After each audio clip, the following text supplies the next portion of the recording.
Well, we're back again, and today we're going to pretty much deal with a separated day. We're going to deal with the day, and the day pretty much a day that was separated, a day that was exalted, and the day that was sanctified. And many people been saying, we don't hear much about the Sabbath anymore. We don't hear much about the Sabbath anymore. And believe it or not, we see this Sabbath throughout eternity, throughout time, throughout everything that God has ordained and designated. And so, with that being said, this will probably be a two-part deal. I don't want the first one to be so long and extensive, but just to informative and to cause people to go and read their word and search it out for themselves. That's what I do. I pretty much challenge folks to read their holy scriptures, and that's the only vein that I flow in. Just read the scriptures. The scriptures will tell you. Now, yes, there are many translations. Yes, there are certain changes that are very significant within the translations that the people do, and in particular words. And we'll get into the translation of the words, the many different translations, the original text versus the text today. Why was it significant, and what did these changes mean when these changes were done? And it was just specific words that impacted pretty much a lot of history and a lot of traditions that I carry on today. So it's going to be, if the Lord should say the same, it's going to be an eventful 2020, because we're just going to unfold as time go on. And I had a meeting with a gentleman, precious gentleman, last week. Matter of fact, it was on a Friday, last week Friday. And I guess, people are saying he has this channel, he has this, I don't have anything. The only thing I do, and what people need to understand is these YouTube messages and videos were to the subscribers that I had met out of country, overseas, all different walks of life, different states, everywhere. And they wanted a means to communicating and keep up with the teachings. And these are the ones that are constantly chiming in and wanting to hear, have questions on certain subjects. Now, granted, some of these people are local, and many are out of state, and many are out of country. But by no means is this anything to elevate Keith. I don't need that. I've never looked for elevation, promotion, or anything like that when it comes to teaching the Word of God, because freely it was given to me, and freely it must be given back to others. And it's never about education. It's all about revelation. So never forget that. It's all about the revelation of God. And the biggest question that many people have is there's different denominational walls that are out there, backgrounds and so forth. And I have nothing against any of the denominational walls that are present. And the biggest thing, if everyone is still loving the same Jesus and everyone is loving the same Christ, then there really shouldn't be any contention, discord, hurt, because you can still agree to disagree. And I think throughout time, many work towards this, but many never achieve it. And it's the grudges, it's the offense, it's to this, it's to that, and people wanting to know where you stand and where you coming from, and what difference does it make? We're still here to love each other.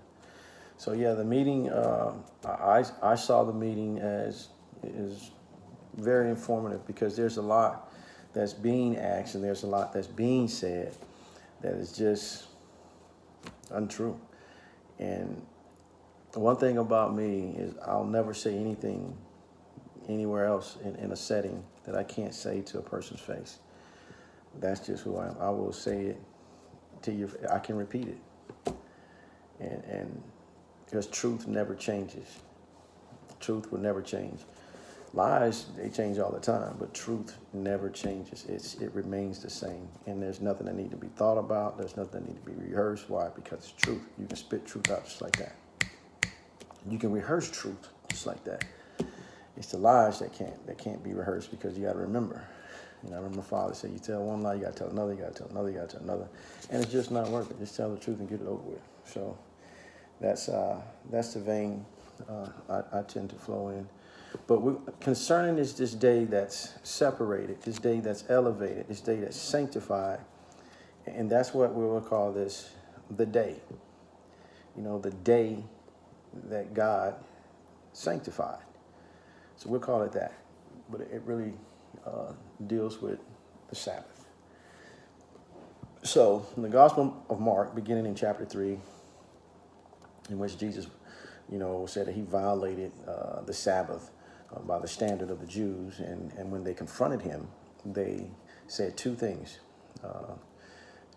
That what Jesus had said. He said two things, and it was that man was not made for the Sabbath, but the Sabbath was made for man, which was to say that the Sabbath was not to be a burden which men had to conform to, but the Sabbath was to be a delight which men could enjoy. That's what the Sabbath was for a delight. The Jews had turned into almost an unbearable burden. Then the second thing he said, this speaking of Jesus, which was even more shocking, was the Son of Man is the Lord of the Sabbath. And thus he declared his sovereignty over the Sabbath, which they wanted to kill him. He's saying, you God, how are we to understand the place that the Sabbath plays, if any, in the life of the people of God? And this is what many, I have no issue with talking with pastors, talking with elders, talking with deacons, talking with anyone, and giving them the gospel truths. Again, many people are operating on generational, traditional lies, things that they've been told, things that they've been said they had to uphold. And a lot of things that are going on today in society is that people are conforming to what society pretty much is promoting. Movements, this, that. And now it's filtered into what we call the assembly, or the ecclesia, the people of God, and they're, it's kind of like, in the day of Saul, give us a king, give us a king. We want a king like the world. We want this like the world. We want that like the world. And God just told Samuel, give them what they want. They want to give it to them. Because the issue with man is, man really doesn't know what he needs. That's the problem with man. Man wants everything, but man doesn't really truly understand what he needs. And all we need is Jesus. Everything else will follow. And so, with that being said, we're going to look in Exodus chapter 20. In Exodus chapter 20 is the Decalogue, which is known as the Ten Commandments. And near the middle of the Ten Commandments and the fourth, is the fourth commandment. And we begin to read this. And, you can follow along. It's in verse 8. And it says, remember the Sabbath day to keep it holy. 6 days you shall labor and do all your work. But the seventh day is the Sabbath of the Lord, your God. In it you shall not do any work, you or your son or your daughter or your male or your female servants or your cattle or your sojourner or, a stranger who stays with you. For in 6 days the Lord made the heavens and the earth, the sea and all that is in them, and rested on the seventh day. Therefore the Lord blessed the Sabbath day and made it holy. Now, there's no question in that passage about the 9 commandments being permanent and binding. We are to have no other gods. We are never to make an idol. We are to worship only the true and living God. We are never to take the name of the Lord in vain. We are not to dishonor our father or our mother. This is something that a lot of children don't understand today. No matter how you feel, no matter what you may be going through. My father used to always say, boy, you're smelling yourself. That's when you're trying to get beside yourself and thinking you more than what you are, or thinking you just as much as an adult as your parents are. You honor your father and your mother. Children today don't get that because there's a blessing and a curse tied to it in honoring your mother and your father. Children get out of line, they get out of place, and most parents don't want to put them in their place because they want to be their friends. But I won't get onto that because we're dealing with the Sabbath right now. But rather give them honor. And we are not to murder. We are not to commit adultery. We are not to steal. We are not to lie. And neither are we to covet. Those are the moral mandates, moral commands, with the exception of verse 8 through 11. The fourth commandment regarding the Sabbath. And the question that is often posed is a simple one. If all the other commandments are permanent, is not this one permanent as well concerning the Sabbath? There are people who believe it is, and we might call them strict Sabbatarians. They fall generally in two categories. One would be the Seventh-day Adventists. I think we're familiar with them. A lot of people have heard about them. Some probably even come and knocked on your door. I'm not sure. They fall generally, into a mindset, to consider the Seventh-day Adventists as a cult, because they believe that the writings of Ellen G. White are inspired by God and can be put right alongside of the Holy Scriptures or the Bible. But they identify themselves as faithful to the fourth commandment. There are also Seventh-day Baptists, a smaller group that interprets the commandments as permanently binding as well, not quite so strict. You could also identify what you call Christian Sabbatarians. They have decided that as Christians, we must keep the Sabbath, but it is not any longer the seventh day. Keep the Sabbath, but it's not the seventh day anymore. It's the first day. So they shift the command in Exodus from Saturday to Sunday. Now, this is a classic view among Reformed theologians. This was the view of many, if not most, of what we would call the Puritans. In fact, if you go back into 1689, it's called Baptist Confession, you will find a Christian Sabbatarian article in the confession that Christians are to treat Sunday as a new Sabbath, and they are to follow generally the prescriptions and the limitations that were placed upon the old Sabbath. Now, as this question before us, are they correct?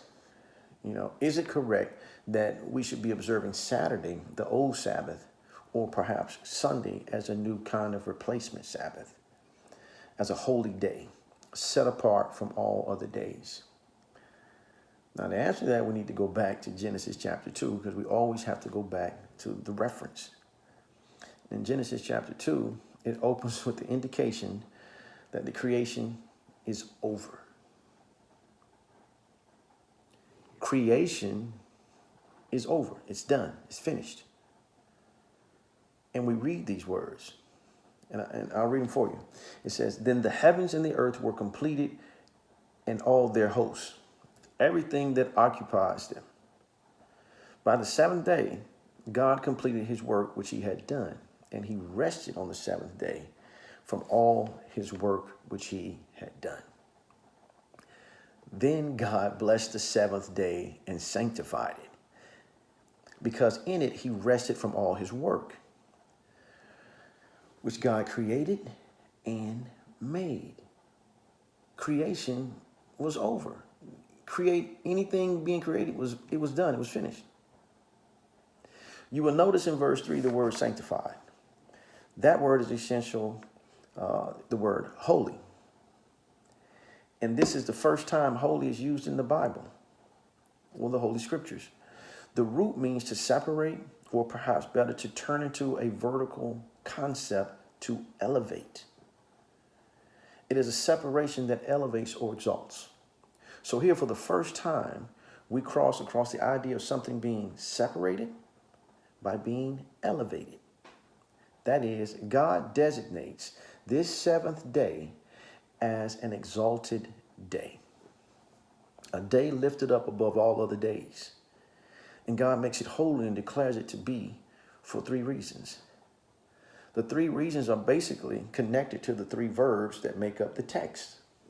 First of all, it is a day that is unique because the heavens and the earth were completed and all their hosts. That's the first verb. The whole work of creation was finished. This work of creation was done in 6 essential 24-hour days by God.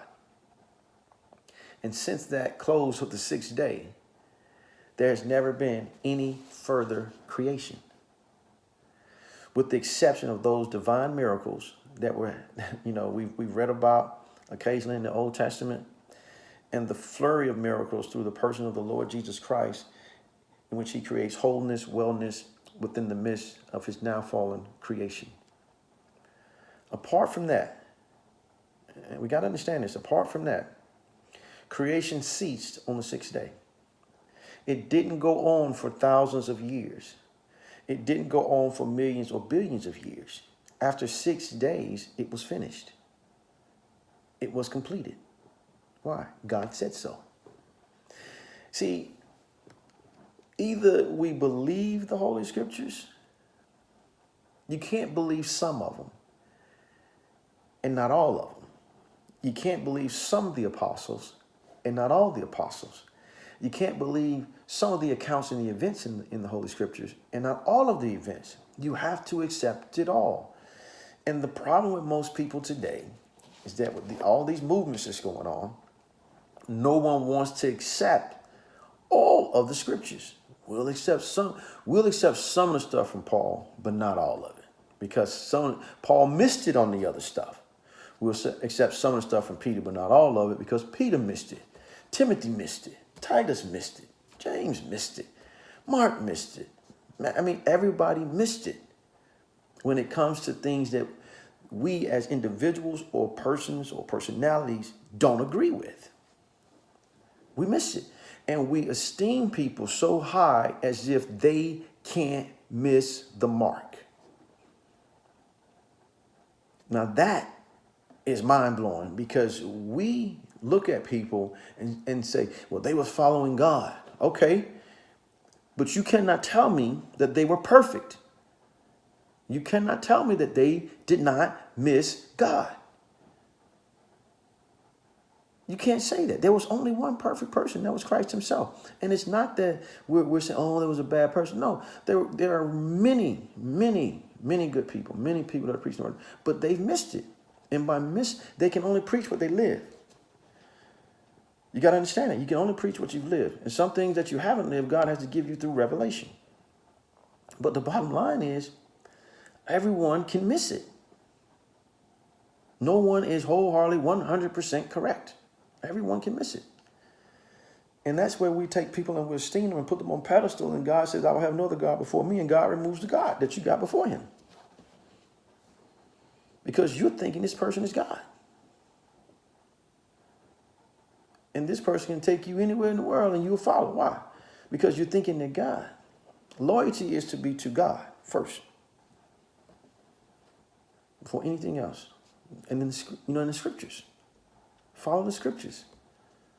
And that's why you always hear, follow me as I follow Christ. Okay, now if you're following Christ, you should be following the Scriptures. If you're not following the Scriptures and you're missing it, now, we're missing God now. And people got to understand there are some things that were missed. There are some things that needed some midterm corrections in life, in everyone's life, people want to call it their ministry, their this. It's not yours, it's God's. God's just allowing you to be an under shepherd. God's allowing you to be a vessel so that he can go and bless his people. Don't ever think it has anything to do with you, because it doesn't. That's why, people are always talking about, oh man, Joe Williams Ministries. No, it's not Joe Williams Ministries. Now you're trying to say everything that God has opened your eyes to belongs to you. Joe Williams Ministry, we'll say Maurice Jackson Ministries, or no, I don't know if I know a Maurice Jackson, but I hope I don't, because I'm just using examples.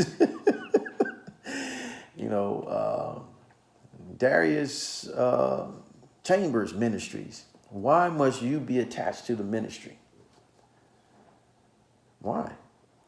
Your name means nothing. And that's the thing. People want to attach their names to something for notoriety. And I don't care who you are, and I don't care where you are. You can be prominent, you can be this, you can be that. But it's a gut check because God gave it to you. And God is using you. But it has nothing to do with you because the moment you out of there goes the name. But why must it be about the name or the legacy or the this or the that? It should all be about Jesus, not you. That's why I tell people, hey, look, man, I just tell you what he say and I keep it moving. Well, what is your take on this? And what is your take on that? I don't have a take. I don't have a stance. Well, how do you feel about this? I don't have a stance. I'm only going to say what the word says. I'm going to tell you what the word say. That's it. You can't show me in the word anything that you're trying to do and God didn't say it. You can't make me believe it. It has to be in the word. It has to be line upon line upon line. It has to be a reference point, a law of first reference. There must be a reference. We just went back to Genesis. We went to Exodus. We have to have a reference point to where God did it first. Where is the first place where God did it? In the Old Testament, in the New Testament. Because we look at the Old Testament and say, well, the Old Testament, the New Testament concealed, and the New Testament, the Old Testament revealed. Okay, we got all that. But when Christ came, things changed. And Christ implemented the change. He implemented the shift. He implemented the no more going to going in the outer court, the inner court, and the holy, all that stuff was done. It was over with. Veil rent. No need for priests. There's no need for priests, period. There were no more iterations with people going around doing their time. There was no more need for that. But yet we still have priests today. We still have people doing confession today. This is not a knock on anybody, but if Jesus did all of that and everyone's claiming the same Jesus, what book are you reading? What book are you reading? It's really simple. What book are you reading? What did Jesus do? He chose 12. One was a thief. One was of a bad heart. He had a heart problem. He was a son of perdition. He chose 12 men to carry the torch.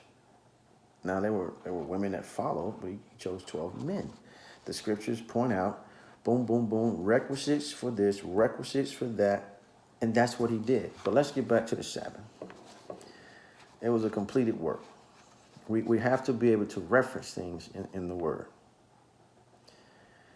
It was a special day because it signals that God's entire creation was finished. Everything that God wanted to do, he did. There's another verb, rested. When it says in verse 2 that by the seventh day God completed his work, which the work he had done, and he rested. Verse 3 again says he rested from all his work, which God had created and made. This is a unique day because creation completed, being completed, God stops and rests. It doesn't imply weariness. God was not weary. The Lord does not grow weary. We can find that in Isaiah 40 and 28. The psalmist says he doesn't sleep nor slumber. He rested only in the sense that he ceased from work, not that he had to replenish his energy.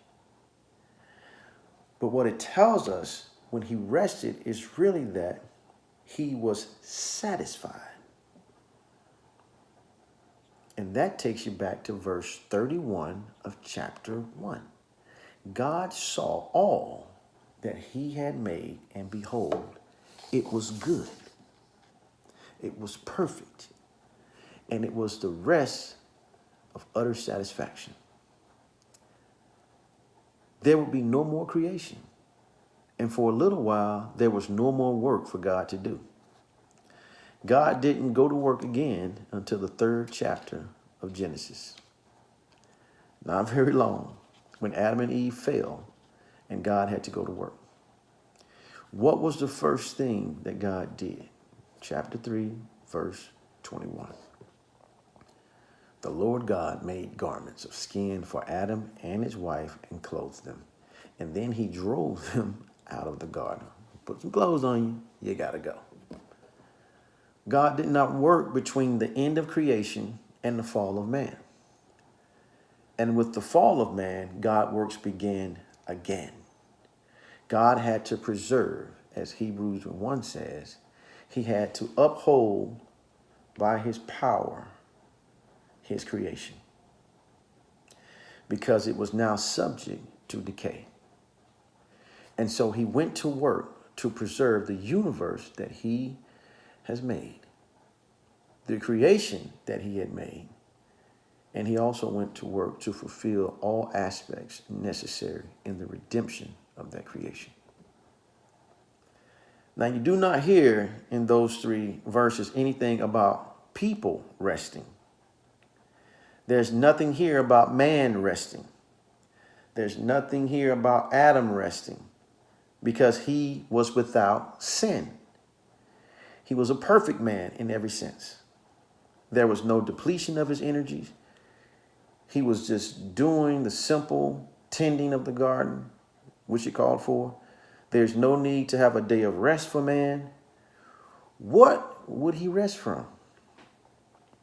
He's living in paradise with no labor, no sweat, no expended and loss of energy. There's no Sabbath law given here for Adam. None at all. Nothing is said about this day being a day of worship. It doesn't say anything about that. It doesn't prescribe anything for anyone. It is isolated completely to God. He completed his creation. He was satisfied with it. He ceased, which is constituting rest. The 3rd verb in verse 3, he blessed the 7th day. He designed that the 7th day would be a special day, a memorial to his creation and his original perfection. This is so important to understand. This is a day to be elevated. It's elevated above all other days as a memorial to remember the glory of God's perfection in creation. The glory of God's perfection in creation. Every 7th day from here on out would be a reminder that God in 6 days created the universe in perfection. Every 7th day we should be reminded that God created the universe in perfection. And that 7th day should be a day elevated and holy. Wow. Have you ever asked yourself why we as people operate calendars all over the world in 7s? Seems like an odd number doesn't work. Certainly there's no rational reason for coming up with 7. Then designating weeks, then we have the months, then we have years, and all of this stuff stemmed from 7. It's actually kind of an awkward way to do things. It might be simpler to do them in 10s. But yet it is universally adopted across the world, and it is unique. It is designed to be unique because every 7th day is a reminder of the power and the glory of God expressed in magnificent of the 6th day creation. 6 days, God created everything. And the 7th day, he rests. A memorial to remember the glory of God's perfection in creation. To reject God as creator, to reject God as creator in 6 days, is to unbless the seventh day. To say that somehow God used thousands of years, millions of years, billions of years is to dissanctify the seventh day. There's a reason why we live in 7-day units. And man has always done so. And it is because every seventh day provides for us a reminder that God is the creator, who created in 6 days the entire universe. In Revelation 14, there's a testimony of the gospel. Flying angels, just flying angels all throughout heaven. And the testimony of the gospel is to acknowledge God as creator. It is everlasting good news that God is the creator. Every seventh day that passes should stand as a testimony to the creator. Every Saturday, America, the Western world, with its Christian influence, worked toward a 5-day work week. Part of that was underlying since that Saturday was a day to enjoy the creation. Saturday is a perpetual witness to God as creator. Sunday, on the other hand, is a perpetual witness to God as redeemer. We'll talk more about that. I know I'm throwing y'all some loopholes right now. So when you go back to Genesis chapter 2, there's no mention of Sabbath being a law, no mention of Sabbath being a day of worship.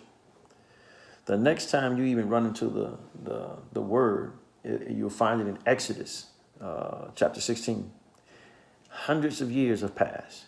The patriarchs have come and gone. None of them worship, as far as we know, on the Sabbath. That was designated for them. It was not prescribed for them. It was not mandated for them.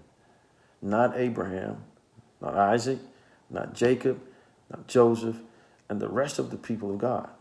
The first time the Sabbath is mentioned in some significant way is in the 16th chapter of Exodus, when God feeds the people manna from heaven as they wander in the wilderness.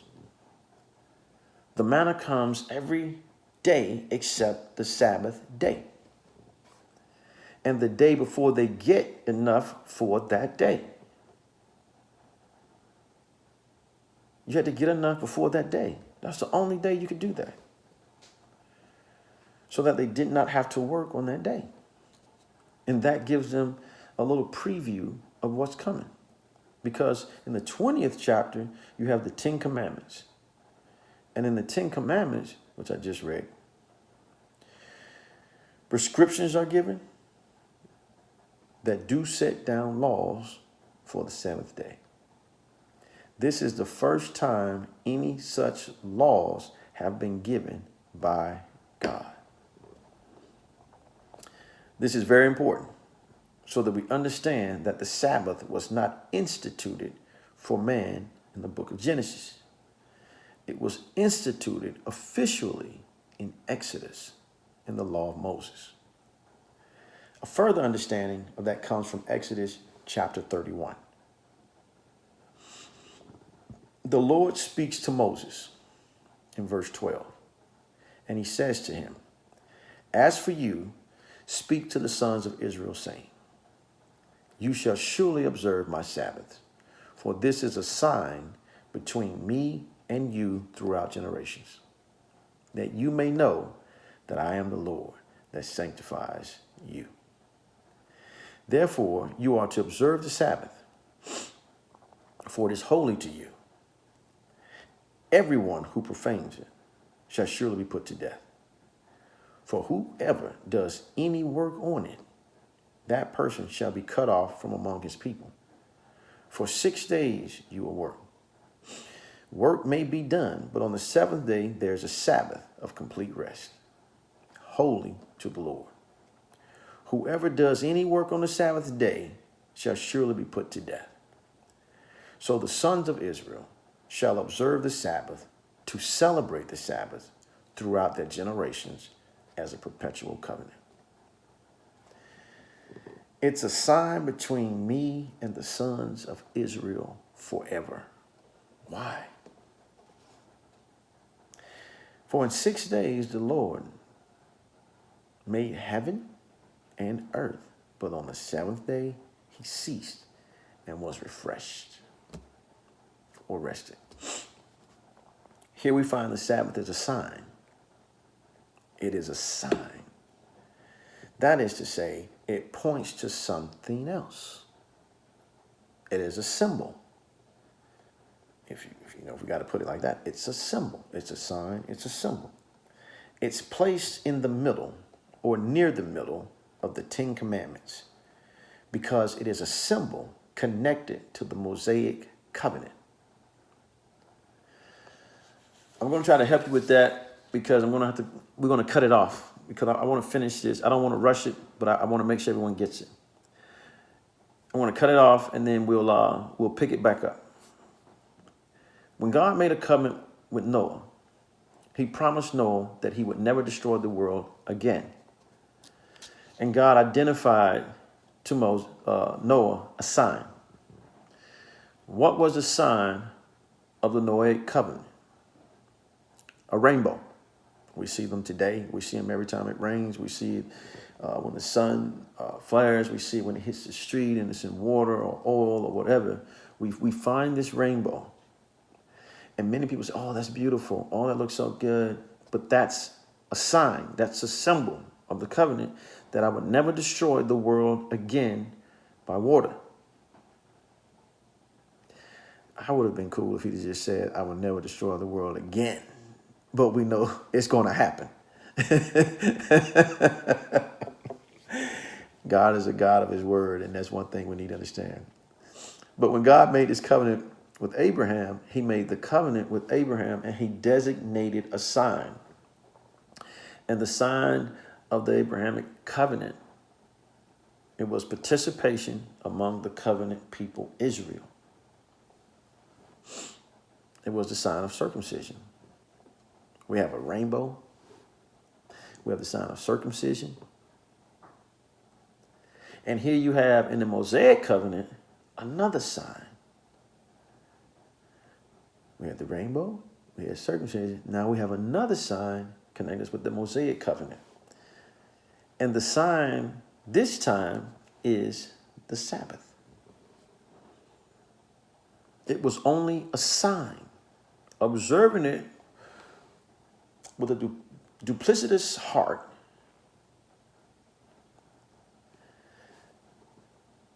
it gained nothing.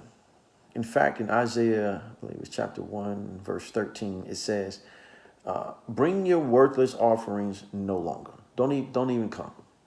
Don't even bring them. Incense is an abomination to me.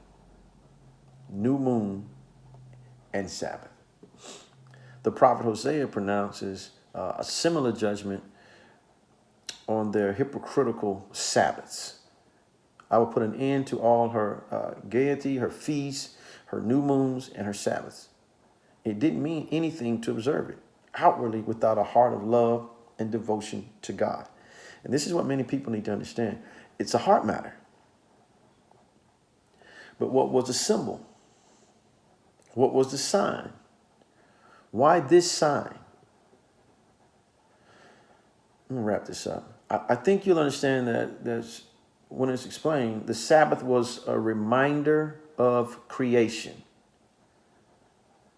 You know, you can't help but be remembered because it's a memorial to God. You know, God said, man, I created the world in 6 days and I rested and I was satisfied with what I created, and everything that I created was whole. It was good. It was functioning the way I wanted to function. There was no more work to do until the fall of man. The Sabbath was to remind the people of Israel that they had forfeited paradise. That's what the Sabbath, that's the sign, that's the symbol. You forfeited paradise. That man had forfeited paradise. The law said this to them. Obey this law and you will be blessed. God said it repeatedly. Obey this law and you will be blessed, to show them that the righteous behavior would restore a taste of Eden's paradise. Righteous behavior would also point to a future kingdom when paradise will be regained.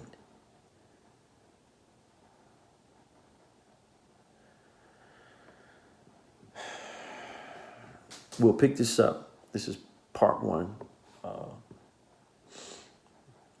concerning the memorial, the reminder that God created the heaven and the earth in 6 days. And he rested on the 7th, which is a day that is elevated, a day that is separated, and a day that is holy. Until part 2, bless you.